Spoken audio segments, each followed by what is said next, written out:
할렐루야. 오늘도 함께 하신 분들 또한 방송으로 참여하는 분들에게 주님의 은혜가 넘치시기를 간절히 축원합니다.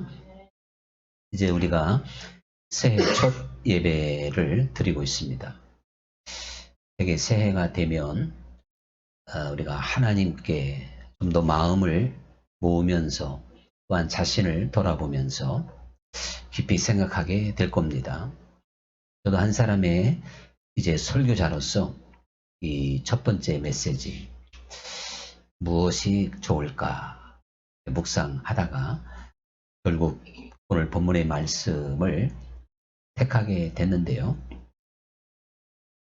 오늘 한 율법사가 예수님을 이제 시험하듯이 물어봤다고 그랬습니다. 율법 중에서 가장 큰 계명이 무엇입니까? 이렇게 물어보게 된 것이죠.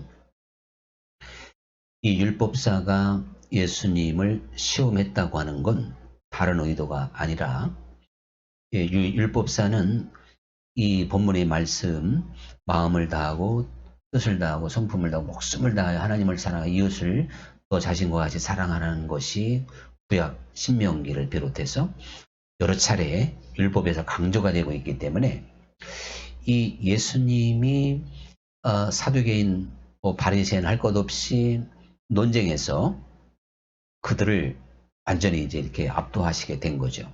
할 말이 없게 만들었다 하는 소문을 듣고 과연 저 예수님이라는 분이 얼마나 율법을 잘 아는지 정말 핵심을 아는지 한번 내가 좀 한번 테스트 해보겠다 그런 겁니다. 그래서 율법 중에서 가장 큰 계명이 뭡니까? 이렇게 이제 물어보게 된 것이죠. 주님께서는 그 율법사의 의도를 잘 아시면서도 이제 바로 대답을 하시게 된 겁니다. 너무나도 잘 아는 대로 하나님을 마음을 다하고 뜻을 다하고 힘을 다하고 성품을 다하고 목숨을 다하여 사랑하고, 이게 첫 번째고, 두 번째는 네 이웃을 너 자신과 같이 사랑하라. 그러면서 이 두 계명이 율법과 선지자의 강령이다. 강령이라고 하는 건 요약, 주제, 핵심이 된다는 것입니다. 그게 결론이라는 것이죠. 이렇게 대답을 해주신 건 사실 율법사의 태도를 좋게 보신 거예요. 이 율법사가 율법의 핵심을 잘 짚고 있다는 것도 인정해 주시고, 또한 그 율법사가 율법에 이렇게 관심을 가지고 있는, 하나님이 가장 소중하게 여기는 율법이 무엇인가에 대해서 본인도 답을 알고 있고, 그리고 거기에 지금 창념하고 있는 진지한 율법사의 모습을 주님은 아시죠. 이 율법사뿐만 아니라 구약의 모든 율법사라면 이 사람처럼 하나님의 가장 큰 계명이 무엇인가를 모르는 사람이 없고, 그리고 율법을 자기의 생명처럼 소중하게 여기고 있는 건 사실입니다. 이렇게 볼 때 오늘 주님께서 우리를 볼 때, 우리 이제 신약의 용어로 말하면 계명이라고 말할 수 있겠죠. 신약 시대라고 해서 율법이나 계명이 폐하여진 건 아닙니다. 잠시 후에 제가 말씀을 드리겠습니다만은, 그래서 이 새해를 맞이하면서 하나님의 자녀들이 좀 더 하나님의 계명에 진지하게 거기에 좀 전심전력했으면 하는 그러한 소망이 우리 하나님께 있는 건 사실입니다. 그래서 잠언서에는 자녀들에게 내 부모의, 내 아비의 훈계를 저버리지 말고 네 아비와 어미의 그 훈계, 가르침을 명심하고 마음에 새기고 잘 지켜라. 이제 이것은 곧 율법에 그만큼 전심전력해야 된다고 하는 걸 강조하고 있는 말씀이 되는 건데요. 주님께서는 또한 어떻게 해야 영생을 얻을 수 있겠습니까? 또 다른 사람이 이렇게 청년이 물어봤을 때 영생에 대해서도 아주 관심이 있는 이 청년에게 진지하게 대답을 잘 해주시게 됐습니다. 저는 한 해를 맞이하면서 우리가 하나님 나라에 갈 때까지 정말 놓치지 말아야 될 것은 하나님의 최대의 관심사항이 뭘까? 그리고 우리가 이 세상에서 하나님의 뜻대로 살 수 있는 길이 어디에 있을까? 그것은 예나 지금이나 하나님의 계명을 마음에 새기는 거잖아요. 그리고 그 계명을 저버리지 말고 사실 지키는 자가 돼야 돼요. 뭐 잘 아시는 대로 우리가 주여 주여 하는 자라는 건 하나님의 말씀을 듣기만 하고 행하지 않는 경우고, 그들이 하나님의 나라에 가는 게 아니고 하나님 아버지의 말씀대로 행하는 자가 간다.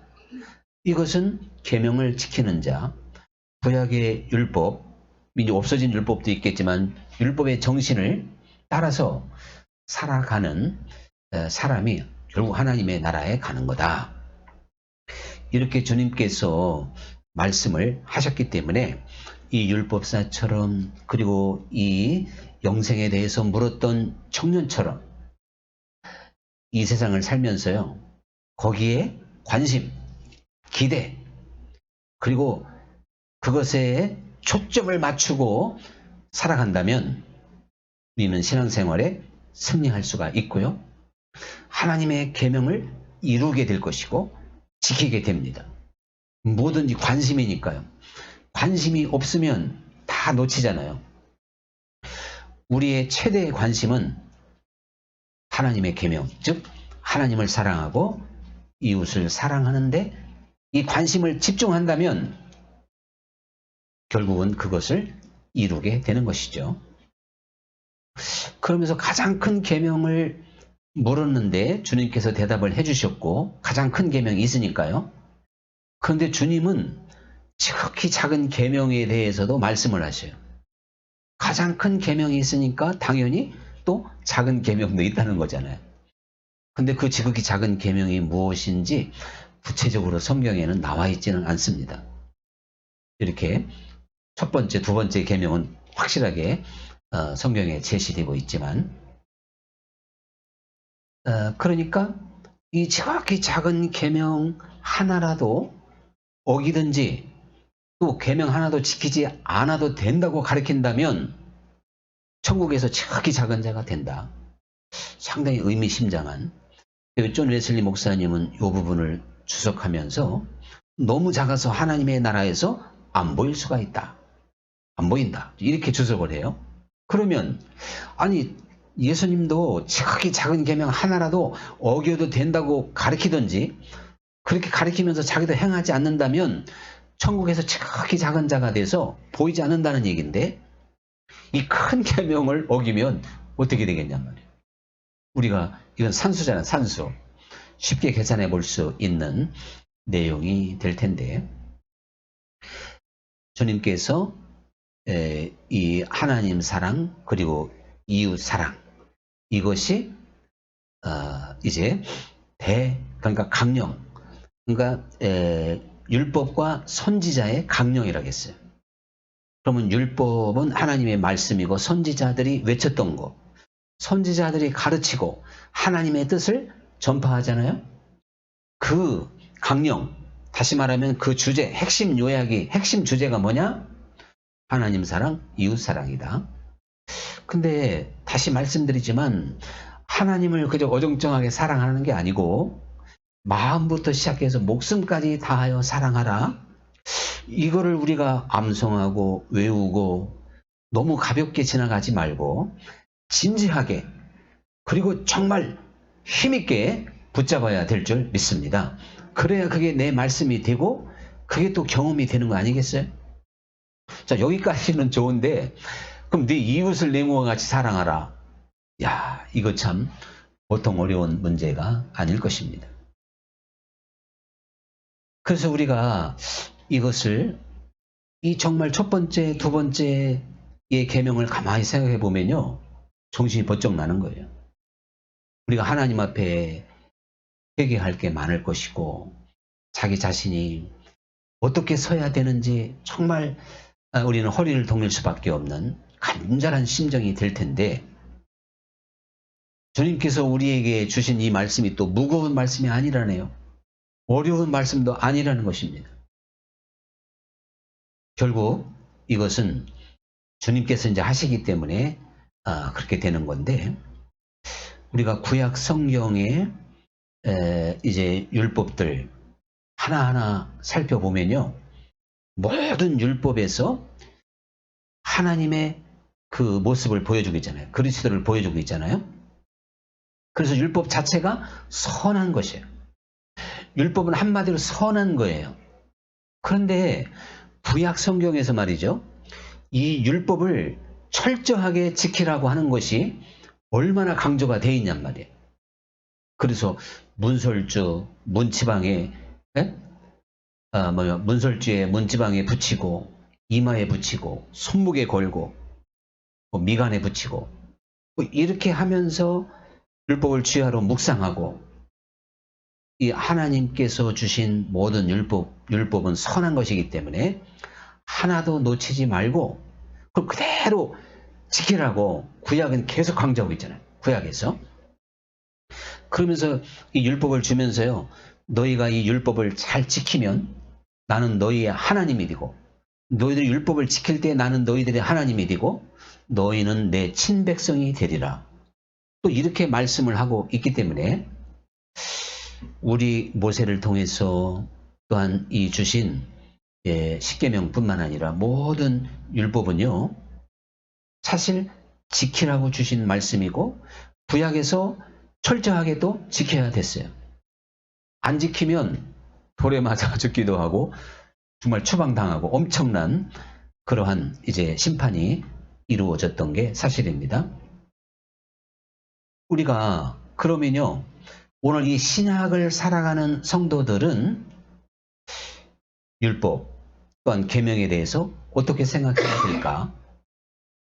사실 우리는요, 어떤 예수님의 공로, 예수님이 나를 위해서 대신 죽은 그 주님의 공로를 힘입는 어떠한 이 사실 앞에 그것으로 잘못하면 도덕 폐기론자가 될까 이제 염려가 된다고 하는 그 루터나 또한 존 웨슬리의 그 가르침이 사실 이 기독교 2000년 역사에 항상 이렇게 흐르고 있어요. 초대교회 때부터. 그래서 또 야고보서가 나오기도 하고. 그러니까 우리가 주 예수님을 믿는다고 하는 건 도덕을 폐기하는 게 아니죠. 율법이 폐기되는 게 율법을 폐기하는 게 아닙니다. 오히려 예수님께서 이 부분에서 정확하게 답을 주셨어요. 내가 이 땅에 온 건 율법이나 선지자를 폐하러 온 줄로 생각하지 말라는 거예요. 오히려 완전케 하기 위하여 왔느니라. 그러면서 지극히 작은 계명 하나라도 어긴다면 천국에서 지극히 작은 자가 될 것이다. 이렇게 그 말씀이 이어지는 겁니다. 주님께서 이 말씀을 하셨을 때 모든 것을 꿰뚫어 보시는 주님께서 우리 사실 인생들이 어떤 함정과 어떤 올무에 걸려들지, 어떤 잘못된 사상에 빠질 것을 사실 잘 아셨던 겁니다. 우리 한번 솔직하게 한번 지금 생각해 보세요. 나는 예수님을 믿으니까 믿음만 앞세우지, 믿는 자가 도덕을 폐기하고 율법을 폐기해도 나 믿으니까, 나 예수님을 믿으니까 그날에 나를 심판하지 않는다고 하는 엄청난 아주 배포가 세단 말이에요.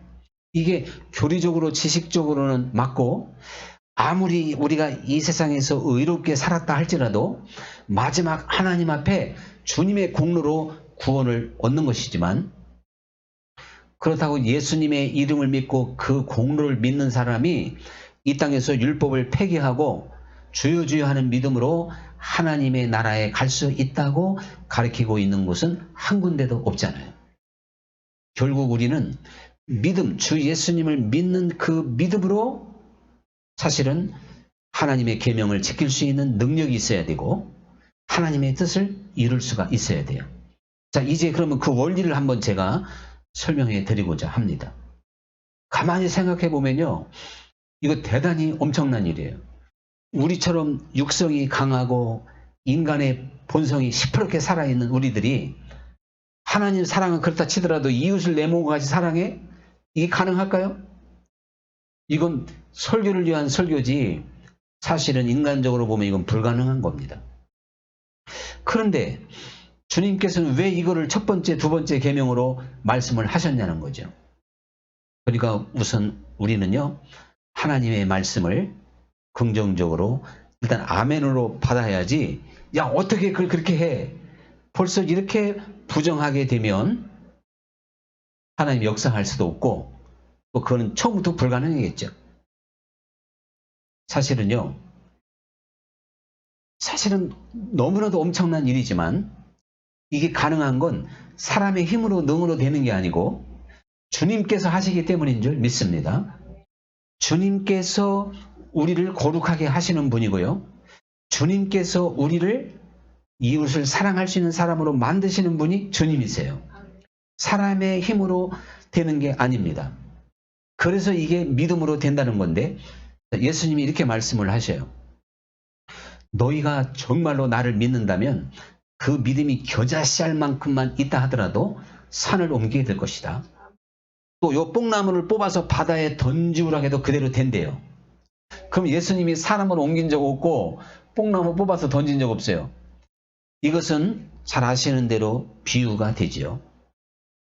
평범한 우리들이요, 하나님께서 주신 믿음을 가질 때 우리에게 믿음은 선물로 주지요. 선물로 에베소서처럼 믿음의 선물을 받으면 우리가 산이 옮겨가는 듯한 기적을 본다는 거예요. 이 산을 들어서 저리 가라면 간다니까요. 또 뽕나무라도 뽑아서 저리 던져라면 그대로 던져진답니다. 이게 뭘까요? 믿는 자에게 주어지는 능력, 변화라는 사실이죠. 그래서 우리가 믿음으로 우리가 옛사람을 사실 저쪽으로 던질 수 있는 거예요. 나의 옛체화를 옮길 수 있는 거예요. 자, 이것이 대표적으로 바로 이제 삭개오라는 걸 제가 늘 말씀을 드립니다. 삭개오가요, 믿음을 가졌을 때와 가지지 않았을 때 얼마나 큰 차이가 납니까? 근데 성경 말씀에 다 기록할 수 없어서 그렇지 이 삭개오의 이야기를 나 한 사람에게 그대로 적용해야 되는 거예요. 우리 주 예수님을 믿는 한 사람 한 사람들은 다 삭개오와 같은 경험, 삭개오와 같은 믿음을 갖게 되는 것입니다. 근데 이 삭개오가 믿음을 가지기 전에는 대단히 이기적인 사람이었잖아요. 아주 육적인 사람이어서 욕심쟁이였고 하나님, 이웃에 대해서 관심이 없는 사람이었어요. 그냥 세상 등지고 나 홀로 고립된, 폐쇄된, 일부러 담을 굳건히 치고 어렵고 힘든 사람을 돌아보지 않고 이웃을 이제 돌아보지 않고 그는 이제 그렇게 정말 살아갔던 사람이잖아요. 예수님께서 정말 그 유대인 중에서도 가장 변화시키기 어려운 삭개오, 세리니까 또 모든 사람에게 죄인 취급받는, 실제로 사람은요 환경이 만들기 때문에 누구라도 세리가 되면 삭개오와 같은 심성이고 생활 방식이 되는 겁니다. 그게 자기들이 사는 길이에요. 돈밖에 자기를 살릴 수 있는 길이 없기 때문에 이웃을 돌아볼 수 없는 거예요. 그러니 이 삭개오뿐만 아니라 세리, 더군다나 세리장이었다면 사실 완악할 수밖에 없고 정말 몰인정할 수밖에 없고 자기밖에 모르는, 돈만 의지하고 살아갈 수밖에 없는 그러한 상황이 되어져 버리고 만 것이죠. 그런데 이 삭개오가 주님을 통해서 믿음을 선물로 받았을 때 과연 산이 옮겨간 줄 믿습니다. 과연 뽕나무가 뽑혀서 그냥 가버린 거예요. 산이 옮기고 뽕나무가 뽑히는 이 놀라운 역사가 우리의 마음과 생각에서, 우리 내면에서 이루어지게 될 줄 믿습니다. 그래서 다 누구든지 삭개오처럼 고백할 수 있는 거예요. 절반을 자기가 너무나도 부정하게 모았으니 당연히 회개의 열매는 이제 성실하게 착하게 모았으면야 그렇게 할 필요가 없는 거지만 삭개오만큼은 그렇게 해야 되는 거예요. 그래도 이 삭개오는 평생 자기가 의지하고 최고인 것처럼 여겼던 그 모든 것들을 포기하고 던져버리고도 오히려 더 기쁨과 희망을 가지고 살아갈 수 있는 사람이 된 거죠. 무엇보다도 이 스크루지 영감보다 더 고약한 이 삭개오의 마음을 누가 흔들어 놓고 그 마음이 정말 산이 옮겨가듯이 뽕나무가 뽑혀가는 대변화를 누가 일으킬 수가 있겠냔 말이죠. 이게 돌을 닦아서 되겠어요? 아니면 무슨 뭐 어느 종교에 심취해서 되겠습니까? 이건 오직 성령께서 정말 불과 같은 성령, 바람과 같은 성령, 물과 같은 성령, 성령의 불방망이로 삭개오의 생각과 마음을 깨뜨렸기 때문에 가능한 줄 믿습니다. 성경은 삭개오 이야기가 특별한 사람의 이야기가 아닙니다. 우리 한 사람 한 사람의 이야기가 되어야 된다는 사실이죠. 이제 밭에 잡풀들이 잡초가 참 며칠만 지나면 계속 무성해요. 그래서 저 잡초를 뽑아도 또 나는데 이제 몇 사람한테 딱 숙제를 냈어요. 저 밭에 잡초 하나 없이 한번 잡초를 다 제거해봐라. 누가 잡초를 제거할 수 있는지. 그러면 그 사람에 큰 상을 주겠다 그랬어요. 그랬는데 그 중에 한 사람만 잡초가 없이 그 잡초 없는 밭을 딱 주인에게 보였어요. 그 전에 한번 얘기했던 것 같은데 기억납니까? 어떻게 했을까요? 방법 혹시 아십니까? 아시면 손 들어보시고. 저는 제가 혼자 괜히 자격지심이 아이고 저 양반 그 전에 했던 얘기 또 하네. 나 그렇게 생각하고 들으신 줄 알았는데 까먹으시면 감사하고. 근데 이건 뭐 까먹을 수밖에 없어요. 거기에다가 좋은 곡식을 심은 거예요. 곡식을 가득 심으니까요.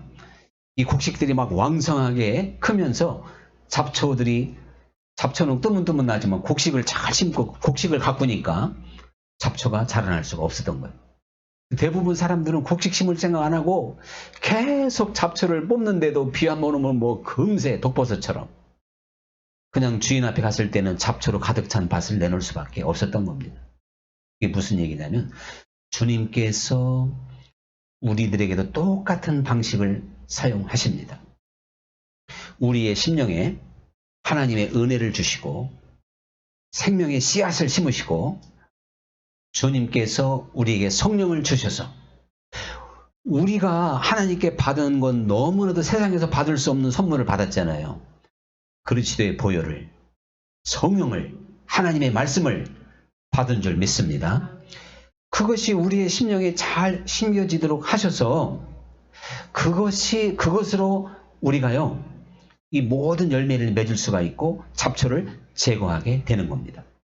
근데 세상 종교는요, 계속 노력하는 거예요. 착하게 살아보려고. 한번 뭐 도를 좀 깨달아 보려고. 됩니까? 사람이 고민하면 고민할수록 더 잡혀요. 거기 이겨보려면 이길수록 유혹이 더 강합니다. 왜? 그 생각하기 때문에 그래요. 나 이거 이겨야 되는데 그럼 거기에 더 빠져들게 되는 거예요. 여러분, 그래서 오늘 말씀 하나님을 마음을 다하고 목숨을 다하고 힘을 다해 한번 사랑해 봅시다. 하나님께 초점 맞추면 육적인 건 저절로 사라진다니까요. 그 잡초나 독초는 더 이상 자라날 수 없다니까요. 내가 그걸 뽑으려고 그러고 그거를 솎아내려고 그러면 죽을 때까지도 안 돼요. 우리는 날마다 이미 우리에게 주신 은혜가 엄청나니까요. 주님을 마음을 다하고 뜻을 다하고 목숨을 다하고 힘을 다하여 주 하나님을 구하면 날마다 풍성한 은혜가 우리에게 쏟아져서 잡초가 저절로 사라지게 될 줄 믿습니다.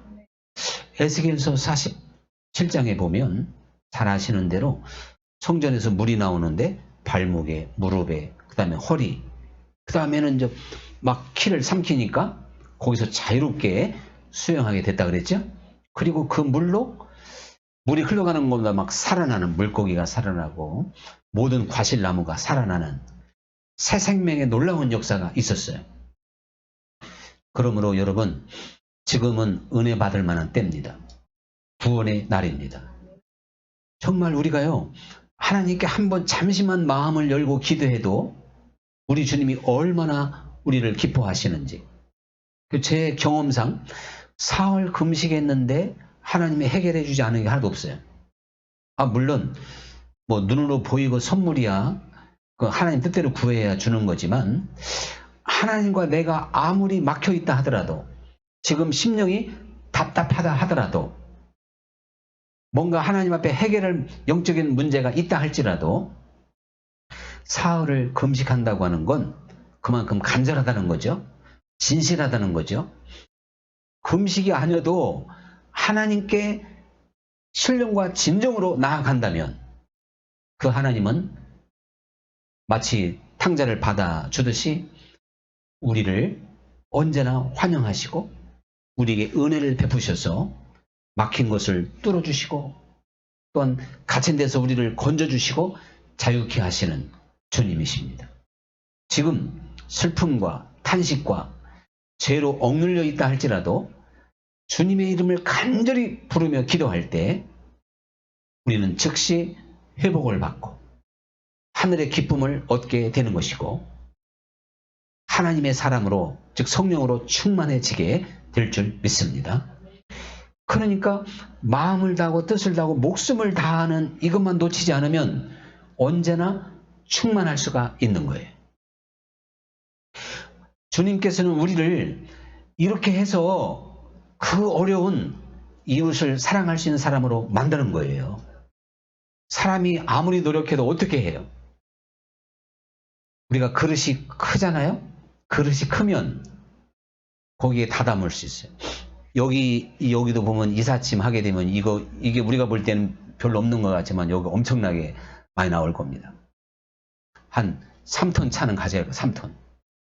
그런데 1톤 차가 오면 이거 다 못 실어요. 수용을 못 해요.